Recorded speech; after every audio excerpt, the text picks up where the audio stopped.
जानने की कोशिश करेंगे। तो सबसे पहले बिना देरी किए हम सेशन की शुरुआत करेंगे, लेकिन अब बुलाते हैं सबसे पहले कुंवर माधवेंद्र प्रताप सिंह रानू जी को। आप प्लीज मंच पर आएगा। बीजेपी विधानसभा सबाजपुर से स्वागत जोरदार तालियों के साथ, चूंकि आप जानने की कोशिश करेंगे में थोड़ा सा और बारीकी से जानेंगे। और मैं मंच पर आमंत्रित करना चाहूंगी अजीत प्रताप सिंह को, senior bureau chief ji Uttar Pradesh Uttarakhand के। सबसे पहले बुके देकर सम्मानित कुंवर माधवेंद्र जाए, चूंकि कीमती समय उन्होंने यहाँ पर निकाला है, तो एक बुके के साथ उनका मंच पर आमंत्रित करना चाहूंगी सुनील अर्कवंशी जी को, राष्ट्रीय प्रवक्ता है सुबह सभा के। बहुत स्वागत आपका भी, और मैं चाहूंगी स्वागत उनका भी बुके देकर किया जाए यहाँ पर। हम Ajit Pratap Singh, senior bureau chief ji Uttar Pradesh Uttarakhand, उनका वक्त, और फिर हम चर्चा को आगे बढ़ाएंगे। मैं अपने सहयोगी को भी मंच पर आमंत्रित करूंगी और इस सेशन को हम आगे बढ़ाएंगे और हरदोई के बारे में कुछ और जानकारी लेने की, कुछ और जानने की अब कोशिश करेंगे, और मेरे सहयोगी अनुज इस सेशन को आगे बढ़ाएंगे। अनुज, ओवर टू यू। शुक्रिया शिल्पा। और इस वक्त हमारे साथ माधवेंद्र प्रताप सिंह जी हैं, रानू के विधायक हैं, और दूसरी बार आपने ये चुनाव जीता है, और आपसे भी बहुत सारी बातें करेंगे। अर्कवंशी साहब हमारे साथ हैं, जो कि सुभाषपा का पक्ष हमेशा से रखते आए हैं और लगातार आप इनको डिबेट्स में देखते आए हैं। तो सबसे पहले माधवेंद्र जी आपसे क्या वजह क्या लगी, क्या रहा कि दूसरी बार भी आपने की, इतना विश्वास कैसे पैदा किया?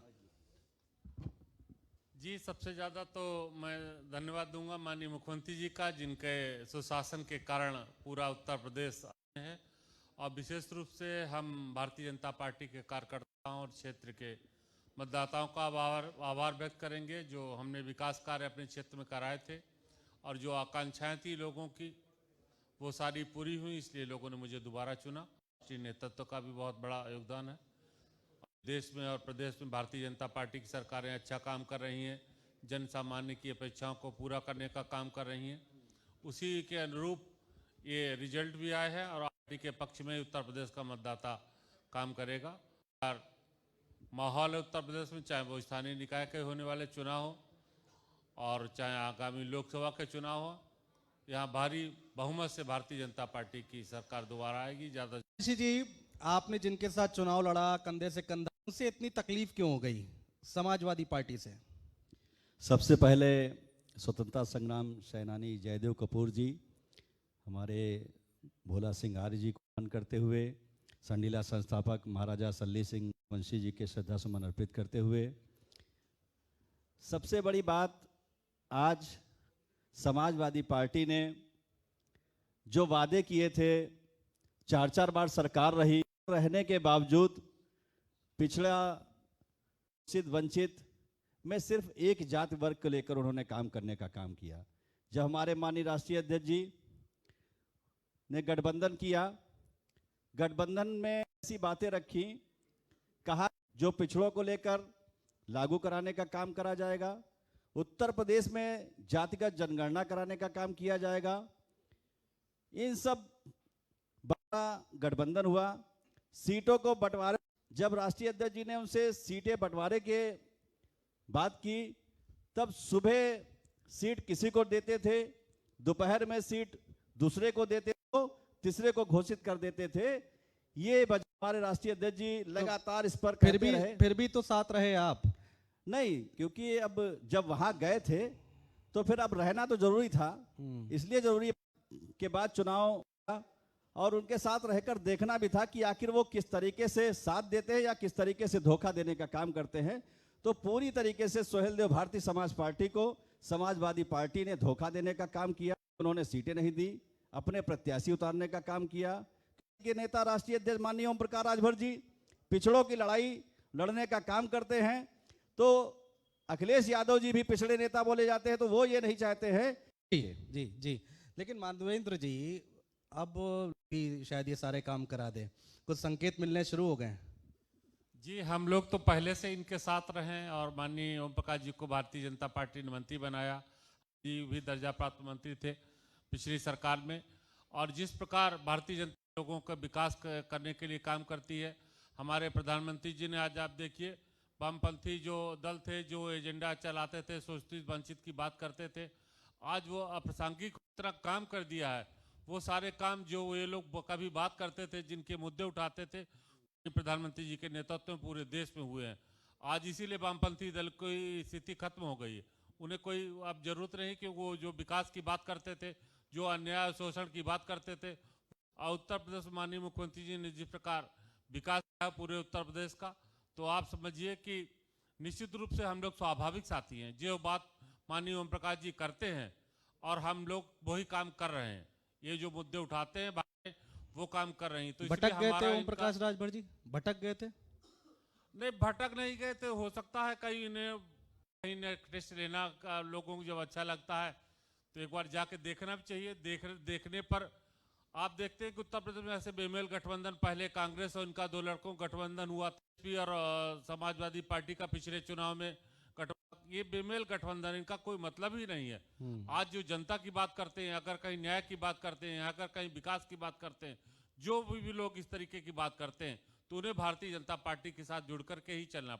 लोगों का गठबंधन स्वाभाविक गठबंधन है। आए हम, सुनील जी हमारे पुनः सरकार में शामिल हो। आए या फिर आ चुके हैं? अभी आए तो नहीं है, लेकिन जो हमने कहा कि इनकी कार्यशैली और हमारी कार्यशैली, इनके जो एजेंडे हैं जनता पार्टी के भी एजेंडे में वही बिंदु हैं।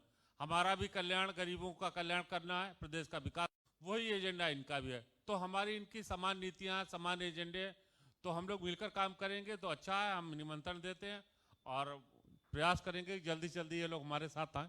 आगामी जो होने वाले उससे पहले हमारे साथ जुड़े। इन स्थानीय चुनाव में हम लोग जाएंगे, उसके बाद लोकसभा के चुनाव में एक साथ जाएंगे। सुनील जी, थोड़ा बुनियादी मुद्दों पर आ जाते हैं। आप यहीं से हैं, हरदोई से ही हैं। क्या लगता है कितना बदला या फिर बदलना बहुत?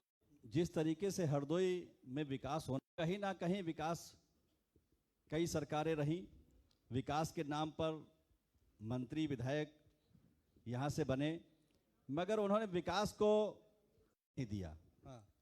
विकास अभी कोसों दूर है। एक आपका लखनऊ से जो अगर हरदोई तक हाईवे देखा जाए तो उसको सरकारें बदल गई, मगर अभी तक हाईवे नहीं बन पाया वो। हाँ। अब उसकी प्रक्रिया इस सरकार में बन जाना चाहिए था। लखनऊ से है और जैसे हरदोई शुरू होता है, हरदोई के बाद वो यहीं पर आके खत्म हो जाता है। वो 4 लेन चालू होता है और 2 लेन में बदल दिया जाता है। तो इससे कहीं ना कहीं रुका। विकास को गति देने की जरूरत है। संडेलिया में इंडस्ट्रियां काफी आ रही हैं, तो उससे विकास की शुरुआत हो चुकी है। माधवेंद्र जी, कहीं ना होना कहीं चाहिए था जरूरत जो है विकास कह रहे हैं कि हुआ नहीं अभी तक। जी देखिए, विकास तो एक सतत प्रक्रिया है। जितना विकास किया जाए उतना कम है, लेकिन ये पिछली सरकारों में और भारतीय जनता पार्टी के सरकारों में से कई गुना ज्यादा विकास हुआ जिस बनिस्बत पिछली सरकारों में। ये जो हाईवे की बात माननीय सुनील जी कर रहे हैं, ये पिछली समाजवादी था और उन्होंने ही उनको रुकवा दिया था। पहले लखनऊ से सन्नीला, हरदोई से शाहजहानपुर बनाया, लेकिन भारतीय जनता पार्टी जो कहती है वो करती है। आज भारतीय जनता पार्टी की सरकार में वो हाईवे स्वीकृत हो गया। 750 करोड़ रुपए से तक हाईवे बनेगा। और आप देखें उसका में भी एक बाईपास की मांग चलती थी, वो बाईपास भी स्वीकृत हो गया, उसका भी जमीन अधिग्रहण हो गया, उस पर भी काम शुरू होने वाला। तो विकास के जो काम भारतीय जनता पार्टी में हो सकता है, और हरदोई में जो सड़कों की स्थिति आज उन कन्नौज से लेके सीतापुर तक एक हाईवे और स्वीकृत हुआ है। उसके अलावा एक हाईवे नैनीताल से लेके आसाम जाएगा, वो भी हरदोई से होकर के जाएगा। जो उत्तर प्रदेश का सबसे बड़ा express way, Ganga express way, उस पर भी बहुत तेजी से काम से होकर के जा रहा है। और सबसे बड़ी लंबाई में हरदोई में लगभग 92 किलोमीटर उसका लंबाई पड़ती है हरदोई में। तो इन सब मार्गों के बन जाने से हरदोई का विकास होगा। हाँ, विकास हो गई, लेकिन हरदोई में मूलभूत सुविधाएं हैं क्या? जो लोग हैं, जो किसान हैं, क्या वो खुश हैं क्या?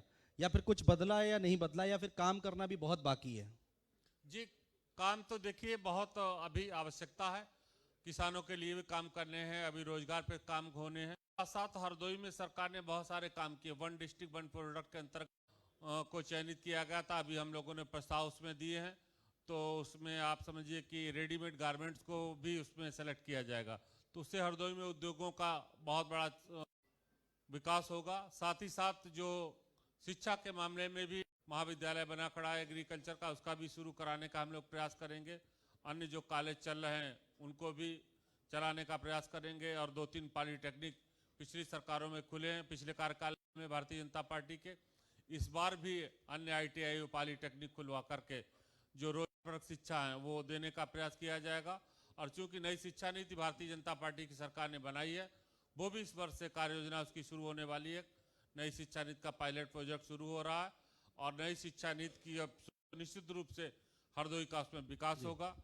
कौशल विकास के मामले में तो विभिन्न ट्रेडों में हरदोई में काफ़ी काम चल रहा है। एक हमारे यहाँ दीनदयाल उपाध्याय कौशल विकास योजना चलती है उत्तर प्रदेश सरकार की, उसके अंतर्गत भी विकास के काफ़ी काम हो रहे हैं।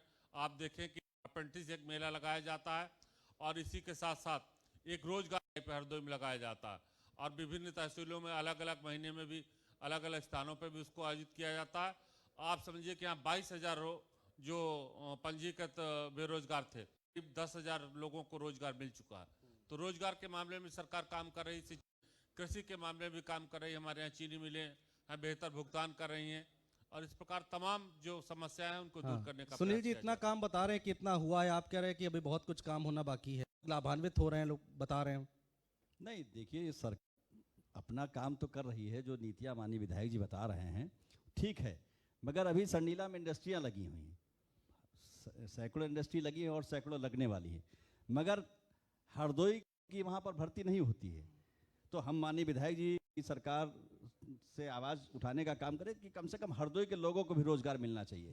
ये बहुत बड़ी समस्या संडीला की, क्योंकि हम संडीला क्षेत्र से जनप्रतिनिधि का चुनाव भी लड़ने का काम किए, तो वहाँ लोगों को रोजगार नहीं मिल रहा, तो बाहर जाने का काम करें। विकास तो हर सरकार आती ही करती, सपा आई सपा ने किया, भाजपा आई भाजपा ने किया, बसपा रही सभी ने किया, मगर कहीं ना कहीं दिक्कतें सरकार इस पर भी ध्यान दे, जो क्या लग रही तो कम से कम वहाँ पर जो लोकल जिले के लोग हैं उनको भी रोजगार मिलना। बात रखिएगा। नहीं देखिए, सबसे पहले अनुज जी हम आपको बता दें, ये साथ आने की जो खबरें हैं ये सिर्फ तैर रही हैं, हवा में तैर रही हैं। अभी हम जो नगर पालिका का माधवेंद्र जी ने चुनाव, तो खुले मन से ऑफर नहीं, कर वो दिया, ठीक आइए है, गले वो लग। बड़े भाई हैं हमारे, हम लोग जनपद है हम लोगों का, हम लोगों की मुलाकात होती रहती है। जो नगर पालिका का चुनाव आने वाला है वो चुनाव सोहेल देव भारतीय समाज पार्टी अकेले चुनाव लड़ने का काम करेगी। हम पूर्वांचल से लगाकर पश्चिमांचल तक अपने जो आवेदन है उनको मंगवा, प्रत्याशी उतारेंगे। हाँ बिल्कुल उतारेंगे, हरदोई ही नहीं, हम प्रत्येक जनपद में प्रत्याशी उतारने का करेंगे। आपके प्रत्याशी किसको फायदा पहुंचाएंगे, किसको नुकसान पहुंचाएंगे, गणित बैठना शुरू हो गया है, लोग चर्चाएं करने शुरू कर दिए हैं। देखिए, सोहेल देव भारतीय समाज पार्टी के प्रत्याशी सोहेल देव भारतीय समाज पार्टी को ही फायदा पहुंचाएंगे, हम किसी और फायदा पहुंचाने के लिए प्रत्याशी उतारने का काम नहीं करेंगे। सोहेल देव भारतीय समाज पार्टी अपना जनाधार बढ़ा रही है, सोहेल देव भारतीय समाज पार्टी जन जन तक जाने का काम कर रही, इसलिए हम अपने प्रत्याशी उतारने, क्योंकि राजनीतिक दल होने के नाते हम भी प्रत्याशी उतारने का काम करेंगे और लड़ाने का काम करेंगे उनको। देखिए, मुकाबला त्रिकोणीय हो सकता है। आप कहते हैं भारतीय जनता पार्टी माधवेंद्र जी, समाजवादी पार्टी सीधे टक्कर। इधर से खैर ये आप लोगों की बातचीत खैर चली रही है, चर्चाएं शुरू हो गई हैं, हवा में जरूर तैर रही हैं, ऐसे ऐसे ये अफवाहें नहीं उड़ती हैं राजनीति में, कुछ ना कुछ तो पकड़ा होता है। जी बिल्कुल, मैंने विचारधारा के लोग हैं और समान ही, तो उसमें अगर हम लोगों का साथ होता है तो बहुत अच्छी बात है और साथ चुनाव लड़ कर के हम इस प्रदेश को और भी आगे बढ़ा सकते हैं। जो गरीबों की अपेक्षाएं हैं, जनता की अपेक्षाएं हैं, उनको पूरा कर सकते। प्रकार आप देखें, अभी सुनील भाई विकास की बात कर रहे थे, बेरोजगारी के निश्चित रूप से विरोध है, लेकिन दुनिया में सबसे ज़्यादा यदि कहीं रोजगार दिया जा रहा है तो वो भारत में है। सबसे तेजी से गरीबी दूर करने की अगर स्थिति बन रही पूरे विश्व में किसी देश में तो वो भारत में। और हम नहीं कहते, विश्व की तमाम रेटिंग एजेंसियां के आधार पर ये बातें की जाती हैं, आप लोगों के माध्यम से ये बातें की जाती हैं। आज अभी संडीला में क्षेत्र है वो लगभग पूरा फुलफिल होने जा रहा है। दूसरा फेज था, अभी SCL ने पूरा फेज ही वो ले लिया, उसके बाद में एक फेज बचता है, तो वहाँ पर जगह ही नहीं बचेगी अब आने की। उसके बाद नया औद्योगिक क्षेत्र सरकार शुरू कर रही है, माधव औद्योगिक क्षेत्र में डेवलप करके वहाँ पर काम शुरू होगा। उसके साथ साथ विभिन्न क्षेत्रों में क्लस्टर और औद्योगिक क्षेत्र बनाने की सरकार ने नई पॉलिसी बनाई है। तो जैसे हम फास्टर बनाएंगे, इसका इंडस्ट्री IT का, इलेक्ट्रॉनिक का अलग से बनाएंगे और आपका वस्त्र उद्योग के लिए अलग से क्लस्टर बनाएंगे। इसी प्रकार जो आपके ये जो खाद्य प्रसंस्करण का अलग से बनाएंगे। आप इतने काम गिना रहे हैं, आप इतने रोजगार की बात कर रहे हैं, समाजवादी पार्टी के महंगाई है और गुंडा राज है, क्राइम कंट्रोल नहीं हो पा रहा। गुंडा राज जिनके शासन में था उन्हें गुंडा ही राज दिखाई देगा। बेरोजगारी, उन्होंने कितना रोजगार दिया? उन्होंने तो रोजगार छीनने की बात की थी। बेरोजगारी भत्ता देके केवल प्रदेश के लोगों को गुमराह किया, वो भत्ता भी पूरी तरीके से नहीं दे पाए और तक ही जाते थे उनकी जाति विशेष तक या वर्ग विशेष तक जाते थे। लेकिन भारतीय जनता पार्टी में ऐसा कुछ नहीं, हम लोग सबके साथ और सबके विकास की बात करते हैं। अभी आपने देखा होगा माननीय मुख्य नेतृत्व में बहुत सारे मंत्री लगभग 24 देशों के रोड शो करने गए थे। औद्योगिक जो निवेश के लिए तमाम देशों से निवेश के प्रस्ताव आए हैं। 10 लाख करोड़ का सरकार ने लक्ष्य रखा था, आज 7.5 लाख जो इन्वेस्टमेंट समिट होने वाली है, सरकार का लक्ष्य है 10 लाख करोड़ का। अभी माननीय मुख्यमंत्री जी भी 16 फरवरी से शायद किसी 2-3 देशों की यात्रा पर जा रहे हैं। तो ये आप टारगेट मानिए, जो 10 लाख करोड़ का रखा है सरकार ने वो पूरा होगा, और 10 लाख करोड़ देश उत्तर प्रदेश में होगा तो कितने रोजगार उससे सृजित होंगे, कितने नौजवानों को उससे। हाँ, थोड़ी सी ये पॉलिसी रहती, जो प्राइवेट सेक्टर के उद्योग होते वो स्थानीय नौजवानों को रोजगार नहीं देते, क्योंकि उसका कारण होता है कि उनका अंदर हस्तक्षेप होता है, उनके अंदर जो स्थानीय लोगों को रोजगार देने से। लेकिन सरकार ने इसमें भी पॉलिसी कि 25% स्थानीय लोगों को अनिवार्य रोजगार देना है उनको। सुनील अरकवंशी जी, आप लोगों ने समाजवादी पार्टी का साथ छोड़ा तो लोग, राजनीतिक पंडित ये कहने लगे कि भाई पूर्वांचल में जो है समाजवादी पार्टी यहाँ पर संभावनाएं पैदा हो सकती हैं, लेकिन उसकी कमी चाचा जी ने पूरी कर दी। चाचा जी तो 2022 में भी साथ में थे अनुज जी। चाचा जी कभी अलग नहीं हुए समाजवादी पार्टी से। समाजवादी पार्टी और चाचा की पार्टी जो बनी थी, समाजवादी पार्टी से नाराज लोग थे, तो नाराज लोग समाज में जाने का काम किए। तो चाचा और माननीय अखिलेश जी एक ही थे, ये लोगों के दिखावे के लिए अलग जरूर हुए लेकिन थे। मीडिया में आके तो कितनी बड़ी बड़ी बातें बोली देखिए, शिवपाल जी अनुज ने। किसी प्रकार जो आज समाजवादी पार्टी और चाचा एक हो गए तो वो कोई बहुत बड़ा फायदा तो नहीं है, क्योंकि समाजवादी पार्टी, अब आप देखिए ना, जैसे पूर्वांचल में आपने कहा, पूर्वांचल में 17 में माननीय राष्ट्रीय अध्यक्ष श्री ओम प्रकाश राजभर जी ने भारतीय जनता पार्टी के साथ चुनाव लड़ने का काम किया। आप भारतीय जनता पार्टी का ग्राफ देख लीजिए, वही हम 2022 में समाजवादी लड़े। आप सपा को आजमगढ़ में नहीं जिता पाए, लेकिन चाचा ने मैनपुरी में बढ़िया लीड दिलाई। देखिए, वो चाचा की लीड नहीं है, वो माननीय मुलायम सिंह जी के देहांत के बाद सीट खाली हुई, उस सीट के नाम पर वोट मिलने का काम हुआ। चाचा जी आगे रामपुर में जीते। रामपुर में क्यों नहीं जीते? रामपुर का जिक्र हो रहा है सर, कई बार बोला जाता है। अब तो समाजवादी पार्टी वहां धरना दे रही थी, आसिम राजा वहां पर एसएसपी ऑफिस में धरना, साहब यहाँ धांधली हो रही है, सरकार जो है प्रशासन से चुनाव लड़ा रही है। धांधली मैनपुरी में भी धांधली हो सकती थी, अन्य जगह भी धांधली हो सकती थी, ऐसा कुछ नहीं। भारतीय जनता पार्टी निष्पक्ष चुनाव कराती है, और ये तो चुनाव आयोग के अंतर्गत चुनाव होते हैं, वहाँ पर भारतीय जनता पार्टी ने भी कई, मैनपुरी में चुनाव हुआ, कई जगह बूथ लूटे गए या कैप्चर किए गए। चूँकि वहाँ पर एक सिंपैथी थी, श्रद्धेय मुलायम सिंह जी नहीं रहे थे, उनके प्रति सहानुभूति थी, बहुत सारे वर्ग जातियों से ऊपर उठकर लोगों ने उनको वोट किया। तो हम लोग ये मानते भी नहीं है वहाँ पर धांधली होती तो पूरे प्रदेश में इस तरीके की धांधली होती। ये लोग आरोप लगाने लगते हैं, पहले ही आरोप लगा लेने लगते हैं, जब निर्णय आता है तो अप्रत्याशित रह जाते हैं, इसलिए कहीं धांधली का सवाल नहीं है। ये ठीक बात है। कई बार ऐसे मुद्दे आते हैं जब हमारी डिबेट में, एक जरूर बीजेपी की तरफ से कहा जाता है कि बाकी जगहों पर क्यों ऐसा, खतौली में भी आरोप लगाए गए थे, जीत गए, और मैनपुरी की लीड तो हमने देखी है। लेकिन अब हम हरदोई की अगर हम बात करते हैं तो हरदोई में क्या आप बाहर जा रहे हैं पढ़ाई करने के लिए या अच्छी कोचिंग के लिए जा रहे हैं, अच्छी तैयारी के लिए, क्या प्लानिंग है आप लोगों की कि भाई उनको कैसे रोका जाए? यहाँ से लोग क्यों काम करने के लिए बाहर जाएं? दिल्ली जाते हैं, लखनऊ जाते हैं, कानपुर जाते हैं। जी, निश्चित रूप से यहाँ पलायन ज़्यादा, कमी यही थी कि हमारे यहाँ उद्योगों की कमी थी, अब वो उद्योगों की पूरी होने जा रही है। सरकार यूपीडा के माध्यम से औद्योगिक क्षेत्र लगा रही है, हम अपने विधानसभा क्षेत्र में भी औद्योगिक क्षेत्र बनवाने का प्रयास कर रहे हैं। जब यहाँ पर उद्योगों की स्थापना होगी तो हमारे लोगों को रोजगार यही मिलेगा। अभी चूँकि प्रदेश से उद्योग ही पलायन कर गए थे, इसलिए मजबूरी में हमारे गुजरात जाते थे, पंजाब जाते थे, हरियाणा जाते थे, वहाँ जाके नौकरी करते थे। अब दुनिया के उद्योग आके उत्तर प्रदेश में स्थापित हो रहे हैं। चाइना में आप देखिए बड़ी बड़ी कंपनियां आती हैं, वहाँ से हट करके उत्तर प्रदेश, आज मोबाइल में उत्तर प्रदेश वर्ल्ड में दूसरे नंबर का उद्योग में, यहाँ तक कि आप देखिए जो हम इलेक्ट्रॉनिक मोटर्स आ रही हैं, इलेक्ट्रॉनिक कार्स आ रही हैं, उनमें भी अब उत्तर प्रदेश हब बनने जा रहा है, इलेक्ट्रॉनिक वाहन को, ईवी वाहनों का। आपने देखा होगा बहुत बड़ी विमान कंपनी है, पूरे भारत में किसी भी सर्विस सेंटर कंपनी का, हमारे यहाँ के विमान दुबई में सर्विस कराने जाते हैं, तो अब बोइंग कंपनी अपना सर्विस स्टेशन उत्तर प्रदेश में लगाने जा रही है। इस प्रकार बड़े बड़े कंपनियों के निवेश प्रस्ताव यहाँ पर आ रहे हैं। हम लोगों के यहाँ जो शिक्षा की कमी थी या कोचिंग थी, अब सरकार ने अभ्युदय कोचिंग शुरू की है।